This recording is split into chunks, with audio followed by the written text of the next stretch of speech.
right, Fresh Coast Gaming fans, we've been teasing this guy for a long time now, but we are actually going to be shooting our first Infinity battle report today. We've got a nice, beautiful table set up. These are all things that the guys from Fresh Coast Gaming and Gamer Sanctuary put together just for pennies, really. It's all found objects and stuff that's been set up specifically for our Infinity collection here. So we're going to take a look and see what I'm going to be playing today, and also what my opponent Dustin is going to be bringing. Alright, here is a shot of my shock army of Acontecimie force. We are going to start out with Lieutenant Stephen Rao. He's a Bagmari. He's got some camouflage skills. He's kind of a hunter. This is not a subtle army by any stretch of the imagination. There is some camouflage, but not a lot in it. They tend to be right up in your face with lots of guns. So anyway, Bagmari Lieutenant. I have one Sikh commando with a boarding shotgun. He will be either deep striking or outflanking from the sides to put some 40k terms in there for you. Boarding shotgun is a nasty, nasty close weapon. We have one Guardia de Assalto. He's actually going to be armed with a Spitfire, not the multi-rifle. And I'm going to be using that drone bot he's got behind him to drop some 0V smoke grenades, provide some cover for my guys. We have 4 Acontecimie regulars. The one with the beret is armed with a grenade launcher. And the one over here with the long flowing blonde hair, she's a paramedic. She has a med kit, and she's there to back up my doctor in the back, who has a pal bot that allows him to allows her to remotely operate through that bot. The bot can be halfway across the board and be healing my guys when she's safely tucked in the corner. And then last but not least, I have a Naga Hacker. It's an Aleph model that Acontecimie can use. He has infiltrate and camouflage, so he's going to be able to get out in the middle of the board somewhere and set up some zones of hacking. This is 200 points. Let's take a look and see what Dustin's got. Dustin here. I've got my Nomad army in front of me. This is Josh stepped away because you're supposed to keep some of your things secret from your list, from your opponent.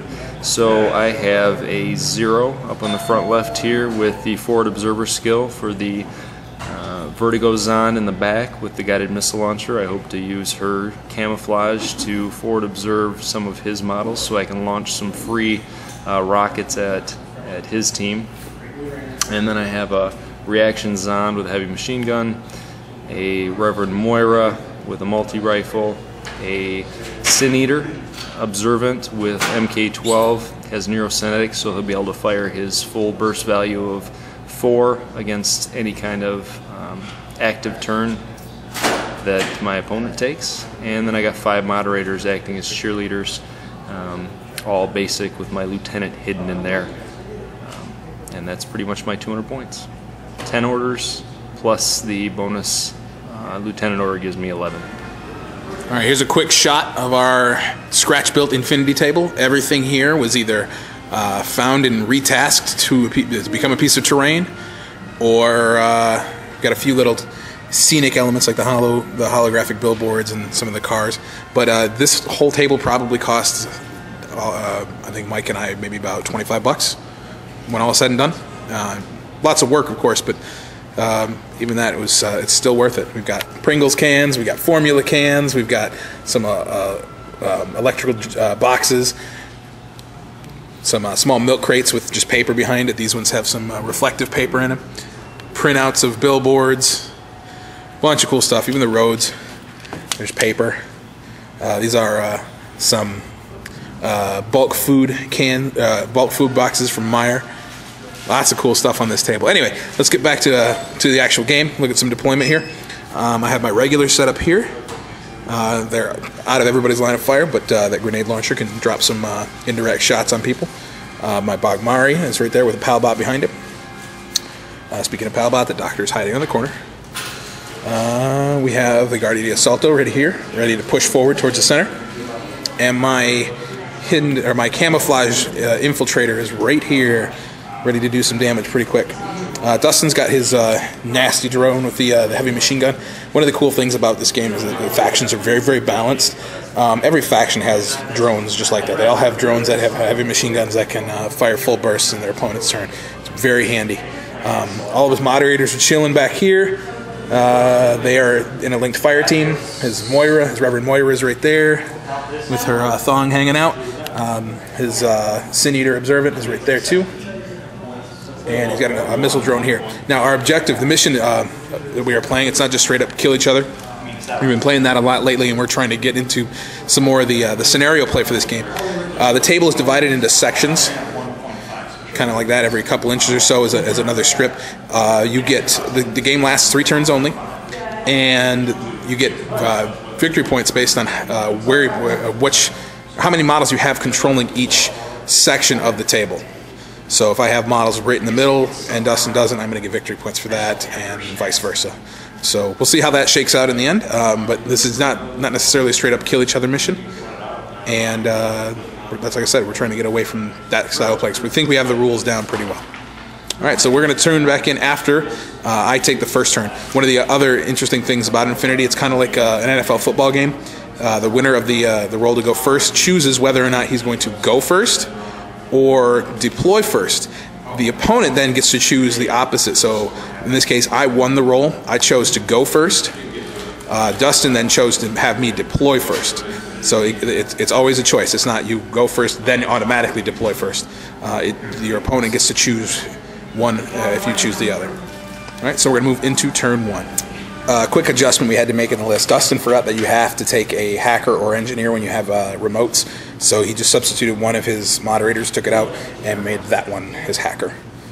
So just a slight adjustment in points and models, but otherwise it's not too bad. So we're going to move on back to turn 1.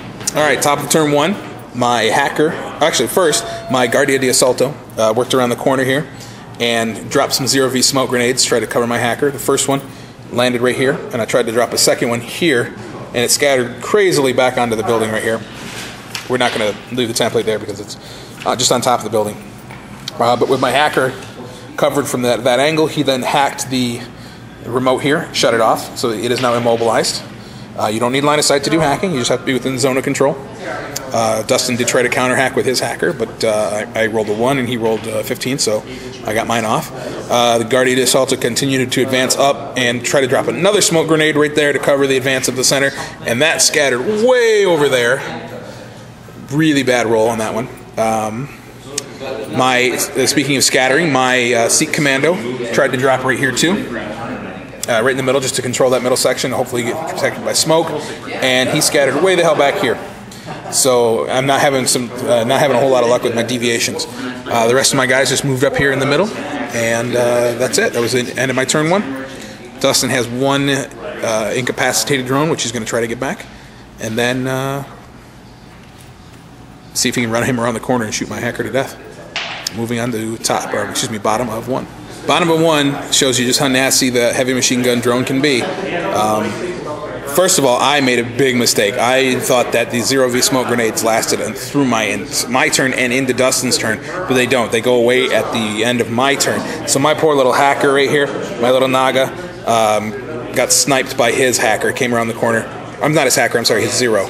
Who was in hidden deployment right here, in camouflage right here, came around the corner, shot me to pieces, and then, just for good measure, shot my corpse so I couldn't heal him with my doctor, and then that freed him up to spend a couple actions to try to reset the drone. He did, and then the drone came around the corner, skittered around here, came around to this corner, shot my commando down, and then came around to that corner and shot down my Guardia di Assalto. And this was the thing that made me mad.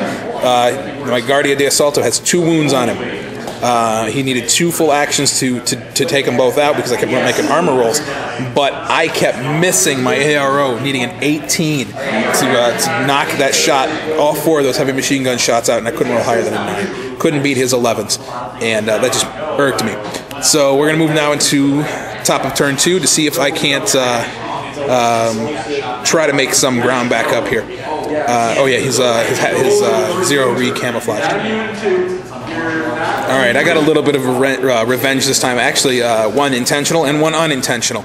My fire team, my 4-person fire team of regulars down here, shuffled around a bit, and I started dropping some speculative light grenade launcher shots at the drone over here.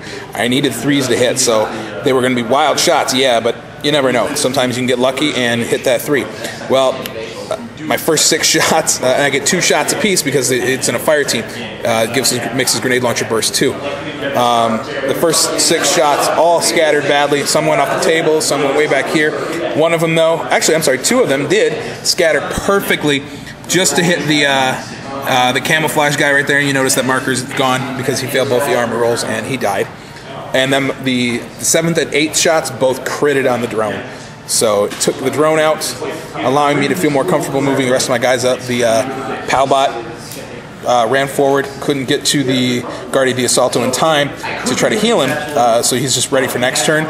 And my Bagmari moved forward to take some cover behind the barrels, and that's it. So I'm trying to remember to keep the objective in mind here. Right now I'm holding this strip, and I don't think Dustin has anything move forward. He spent the entire turn with that drone trying to kill me. But he still has a turn and a half left to go. Move on to bottom of 2. Dustin's second turn was very good. He moved his moderators all the way up. They came running through here because there was a nice open lane because his Sin Eater took a lucky shot and dropped my lieutenant. I'm in trouble now because I don't have any religious troops. So I have to start getting some guys up. I only have 2 orders to work with. But other than that, it's looking bad for me on the objective, or the scenario at least, because I have to get some guys in the middle of the table to contest it, and he's got a pretty good fire base set up. So we'll see if I can't do some more goofy grenade stuff. All right, predictably, with only 2 orders to work with after loss of lieutenant, I didn't have much to do. I did back up the grenade launcher from the fire team and drop 2 speculative shots right behind the car. It was within my medium range, so I got the +3 to hit, -6 for a speculative shot. I did hit twice, but that stupid moderator made both his armor checks. He's still kicking. The other thing I did with my Palbot, came around here and healed my Guardia di Assalto to give me at least a model controlling this zone on the table. But right now I'm just fighting a losing battle against Dustin. He's going to be able to move in and take everything he needs. Bottom of 3. All right, we actually decided just to call it at the bottom of 3 because the game, the scenario says the game ends in turn 3 anyway.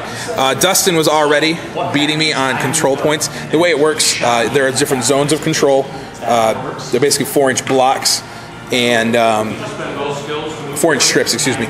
And you get 1 point for controlling the zone closest to your deployment zone, 2 points for controlling the one in the middle, and 3 points for controlling the one furthest from you. So I have 1 point.